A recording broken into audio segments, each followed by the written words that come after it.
Bismillahirrahmanirrahim. Assalamualaikum warahmatullahi wabarakatuh. Yang saya hormati para hadirin. Sebetulnya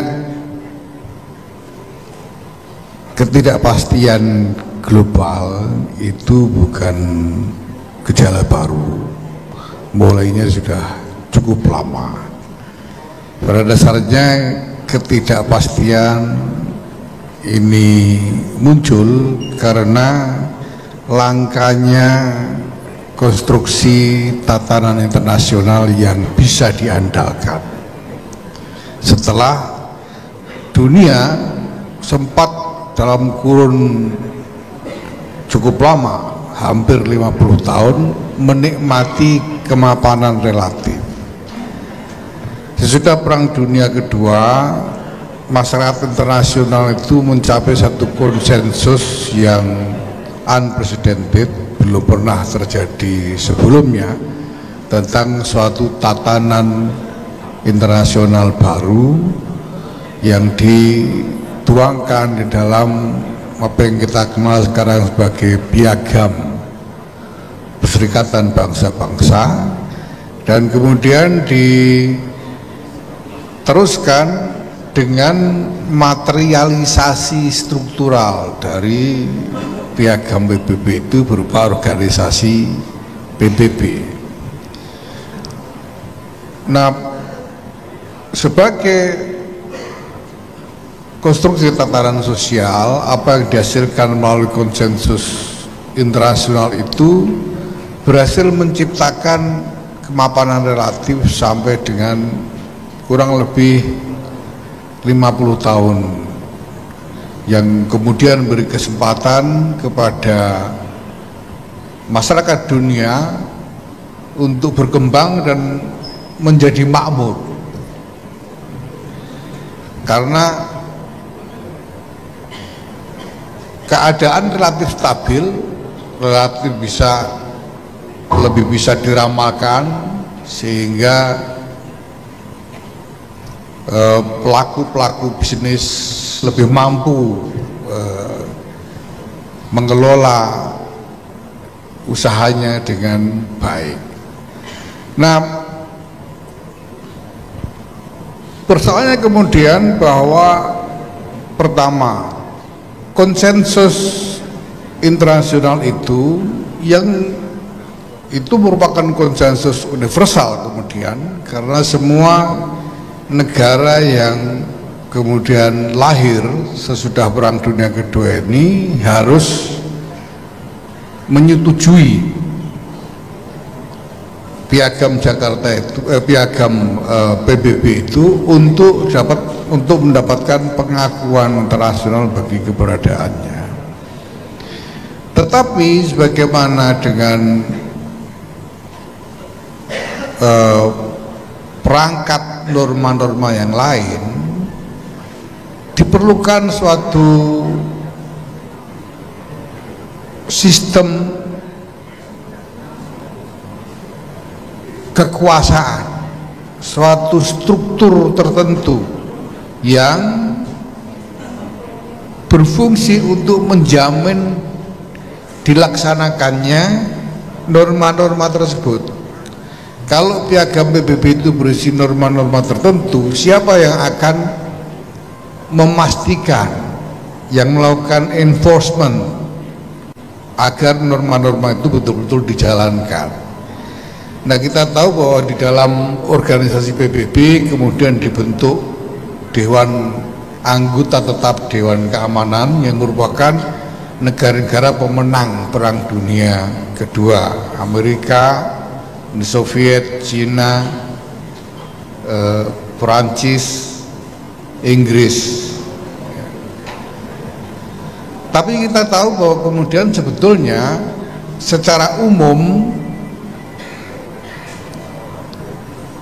stabilitas global, kemapanan global itu lebih mengandalkan pada keseimbangan kekuatan antara Barat dalam hal ini Amerika dan sekutu-sekutunya di Eropa dengan Timur, dalam hal ini Uni Soviet dan sekutu-sekutunya yang dalam yang kemudian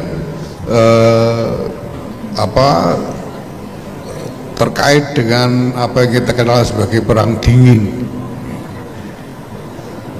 Perang Dingin itu menjamin satu kemapanan tertentu. Ada perang di sana sini, tapi secara umum dunia relatif stabil sehingga punya kesempatan untuk tumbuh secara ekonomi dan menjadi makmur.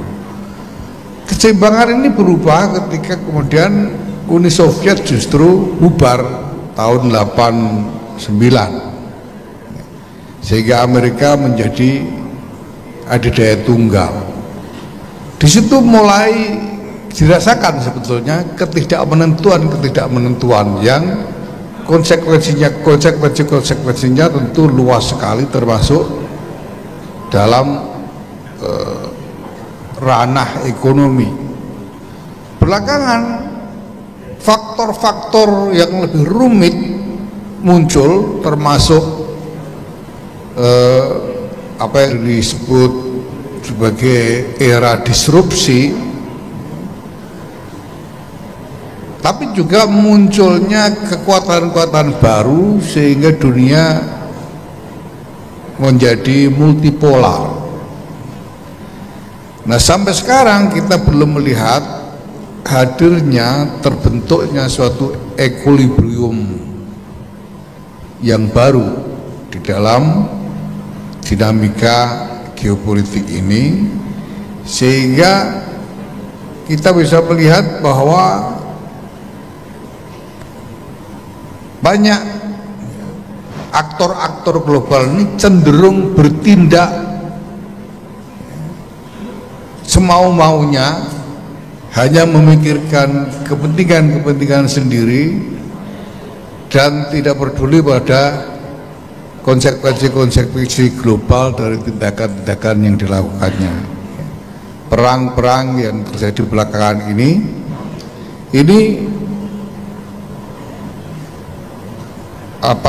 pecah karena dorongan kepentingan-kepentingan eksklusif dari pelaku-pelakunya, dan tidak ada deterrent global untuk mencegah semua itu terjadi.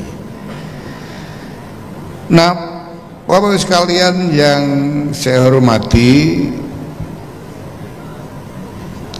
memang keadaan hari-hari ini memang tidak mudah. Masalah-masalah dalam negeri kita juga banyak dan semuanya tidak mudah. Nah, kita harus bergulat dengan semua itu.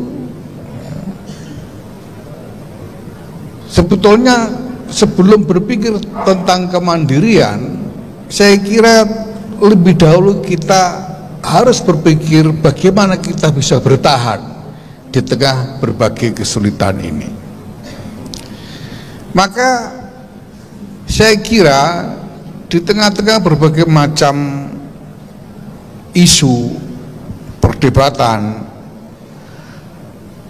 ya, pertentangan di sana sini yang terjadi di tengah-tengah masyarakat kita, saya kira kita perlu membangkitkan bersama kesadaran tentang pentingnya survival bagi bangsa dan negara ini, bahwa apapun yang terjadi, apapun yang kita hadapi, negara Kesatuan Republik Indonesia ini harus survive, tidak boleh gagal, tidak boleh bubar, harus terus tegak berdiri. Ini yang harus kita jadikan kesadaran bersama, dan bahwa untuk itu kemudian berbagai pihak mungkin dituntut untuk membuat pengorbanan-pengorbanan. Kita harus bangkitkan juga kesadaran bahwa demi survival kita bersama, kita harus juga siap dan bersedia untuk memberikan pengorbanan-pengorbanan apabila diperlukan. Nah, selanjutnya saya kira kita tidak hanya dituntut untuk memikirkan urusan kita sendiri, tanpa memikirkan bagaimana kita berkontribusi kepada masyarakat internasional untuk mencapai jalan keluar dari keadaan-keadaan yang sulit ini. Karena ini kesulitan global, ini masalah global. Dan saya kira karena banyak masalah-masalah domestik kita atau masalah yang menimpa diri kita ini sebetulnya juga berakar dari berbagai kesulitan global itu, kita juga harus berpikir tentang bagaimana kita bisa berkontribusi untuk mencari jalan keluar dari masalah-masalah global itu. Nah, dalam hal ini ada beberapa hal yang saya kira penting untuk diperhatikan, yaitu bahwa pertama, tatanan internasional ini sebetulnya memerlukan suatu paradigma yang sungguh-sungguh didasarkan pada konsensus dan bukan sekedar perimbangan kekuatan seperti yang selama ini terjadi. Selama ini stabilitas dan apa yang disebut sebagai harmoni global itu lebih banyak didasarkan pada perimbangan kekuatan. Karena ada kekuatan-kekuatan yang berimbang, yang satu menjadi deteren yang lain, sehingga konflik dan kekacauan dapat dikendalikan. Tapi kita butuh lebih dari itu, yaitu suatu tatanan yang didasarkan pada konsensus yang sejati, bahwa semua pihak setia kepada konsensus ini. Ini yang pertama. Dan kita mendapatkan pelajaran penting sekali sebetulnya tentang hal ini dari sejarah kita sendiri, bahwa NKRI ini juga didirikan, dibangun di atas fondasi konsensus. Dan kita dirahmati oleh Allah Subhanahu wa taala dengan sejarah yang membuat kita kemudian mampu kita mewarisi satu konsensus sejati yang memang kokoh sekali. Karena konsensus itu dibangun cukup lama.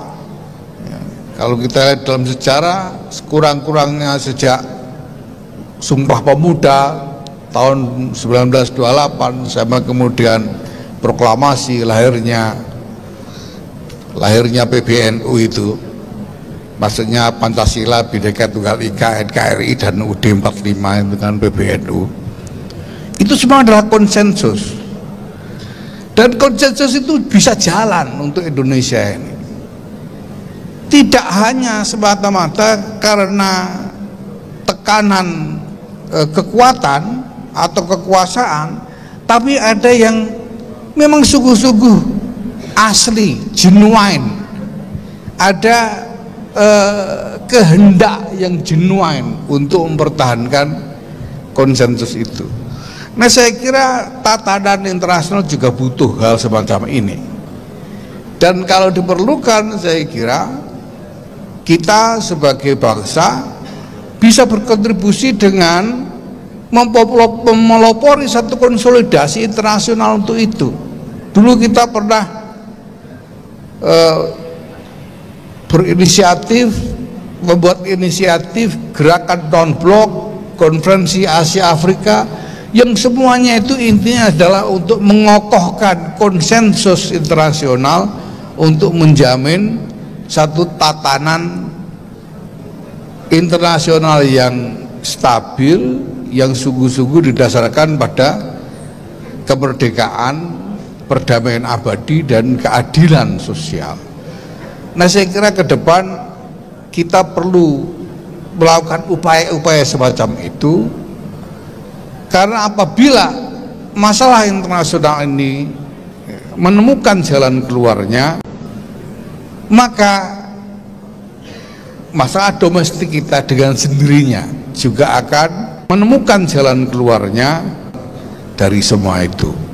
Nah, saya kira ini prinsip-prinsip dasar yang perlu kita wacanakan dan kita kembangkan ke depan, ya, supaya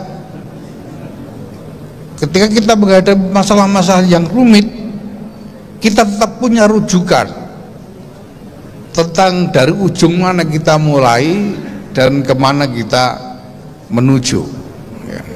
Kita butuh rujukan yang kuat, dan saya kira rujukan itu kita sudah punya modal dengan konsensus-konsensus kebangsaan yang kita punya, dan juga dari presiden inisiatif-inisiatif internasional yang pernah dilakukan oleh Indonesia yang saat ini juga sebetulnya masih relevan. Kalau soal peran spiritual, orang NU itu sudah jadi tradisi. Orang NU itu kalau mengalami kesulitan hidup, ya yang pertama kali dilakukan adalah berdoa dulu. Tidak buru-buru langsung ngamuk, tapi berdoa dulu. Itu udah tradisi begitu. Kita tahu bahwa di lingkungan NU ada banyak sekali katakanlah platform-platform tradisional, tempat orang-orang berkumpul untuk mengadakan kegiatan spiritual bersama, dan sekaligus sebetulnya pada saat yang sama juga berfungsi sebagai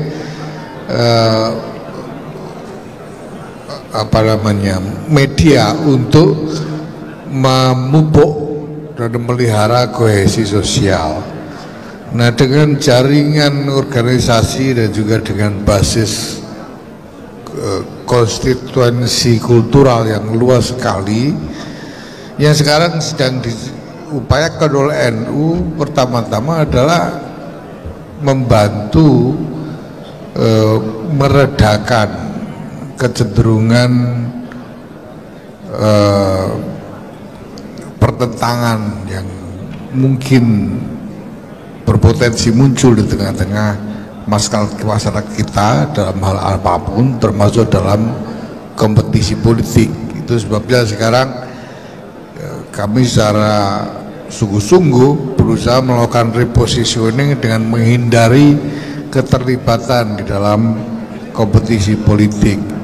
Nah, jaringan yang kami miliki di dalam masyarakat berupa infrastruktur organisasi dan juga jaringan lembaga-lembaga tradisional lainnya, ini memang kita upayakan untuk membantu menjadi channel delivery dari berbagai macam agenda nasional yang ditetapkan oleh negara, dalam hal ini pemerintah, termasuk dalam agenda-agenda ekonominya, agar bisa sungguh-sungguh kemanfaatan dan kemaslahatannya sungguh-sungguh bisa sampai kepada rakyat.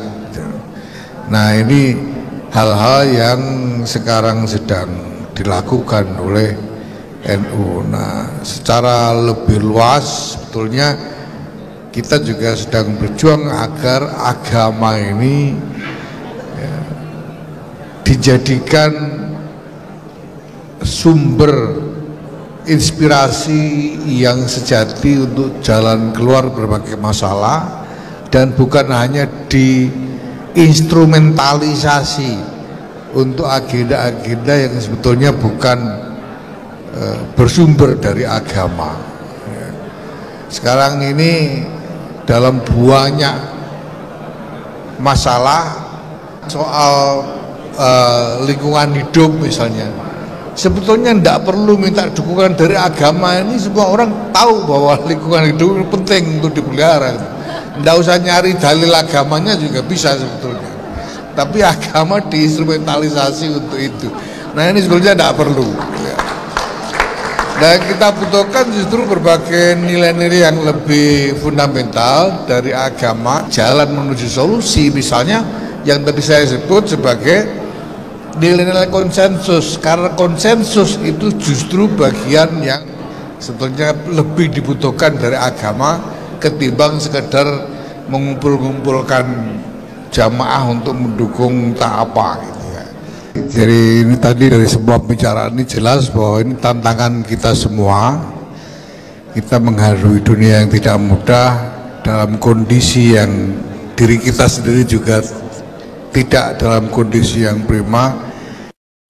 Maka yang pertama-tama kita butuhkan adalah kita harus bersedia bersatu, berkonsolidasi, saling menguatkan, bergerak bersama untuk mengatasi masalah bersama.